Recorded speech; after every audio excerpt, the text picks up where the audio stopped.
So today I tried my granny's famous Yellada recipe. Of course, there's no measurements to this recipe, so I pretty much just winged it with her tips. But essentially what Yellada is, it's this crispy sweet puri that I like to say it is, that has sesame seeds and a wonderful crunch. That's a wonderful Indian snack. So let's go about making this beautiful recipe. First things first is you're going to need some flour and you're going to need some butter. And this particular step is really what makes it so crispy and flaky and buttery. And so don't be afraid to be generous. You're gonna go in with the butter and you're gonna create breadcrumbs, so very much like how you would make roti. Next, you're gonna add in your sugar, and this is basically what makes the yellada so nice and crispy. And then you're gonna add in your sesame seeds, but make sure that you toast your sesame seeds before adding them in. So that's a tip that my ma gave me. And so once you're done adding in your sugar and your sesame seeds, you're gonna combine all the ingredients together, and you basically just gonna make sure that everything is distributed very evenly, especially with the sesame seeds.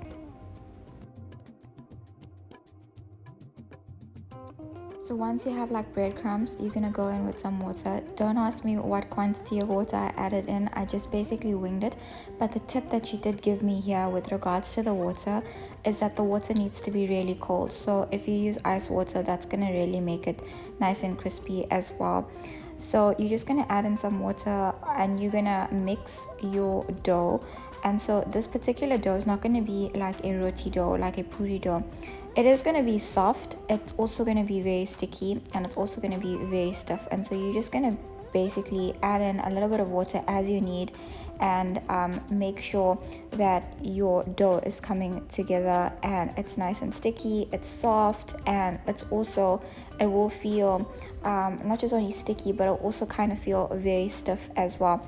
Considering that I made this recipe and I just winged it because I did not really have a recipe to follow, I phoned her a couple of times, and so she guided me along. So you do want this to be nice and stiff. If you feel like your recipe is too sticky to roll out, then you can add in and you can sprinkle in some flour and make sure that your dough is nice and stiff, so that when you add it to a board, you can roll it out very easily. So those are the tips that I can give you guys for making this for the very first time. I really do want to make this recipe again, but with my gran and her tips, and obviously get her to share her wonderful recipe with you guys. And so you're going to make sure that this ball of dough is very, very nice and stiff, and obviously it will be sticky, but good enough for it to be rolled out on a wooden board or a flat surface.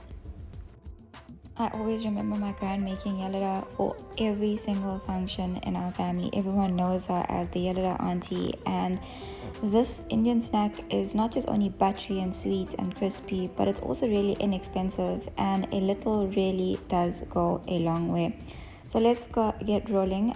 We're basically going to add this to a flattened surface. So I used a wooden board, and so you're just going to sprinkle some flour on your rolling pin and on your dough mixture, and you're going to make sure that you get this really, really thin. The thinner you roll it out, the better it is when it fries up, because it puffs up, and that's what basically makes it very nice and crispy.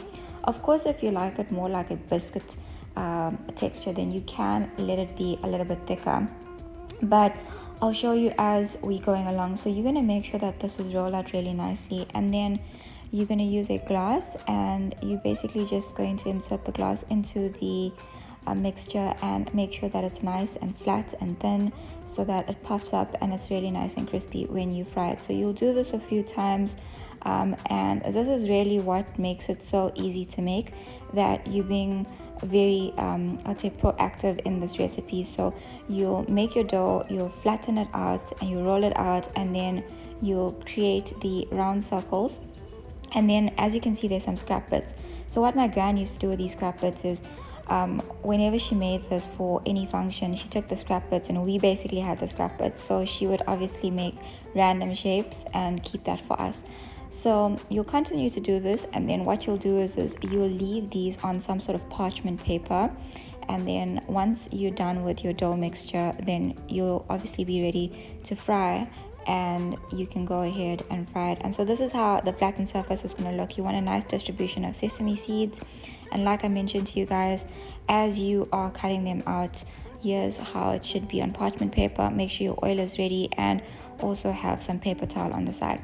So with some leftover dough, you can just pop it into the oil and you'll wait for that to rise, and that's how you'll know and you'll gauge that your oil is nice and hot. So I basically just used a little bit of the dough, and then you can go in with your discs. And so you'll see it really, obviously making this for the very first time, I really didn't know what to expect. I really wish I had it with me, but you'll see it really does resemble puri. And so it will take some time to become a little bit more golden, but you'll toss them over from time to time until they actually start to brown. And so like I said, it'll look like puri.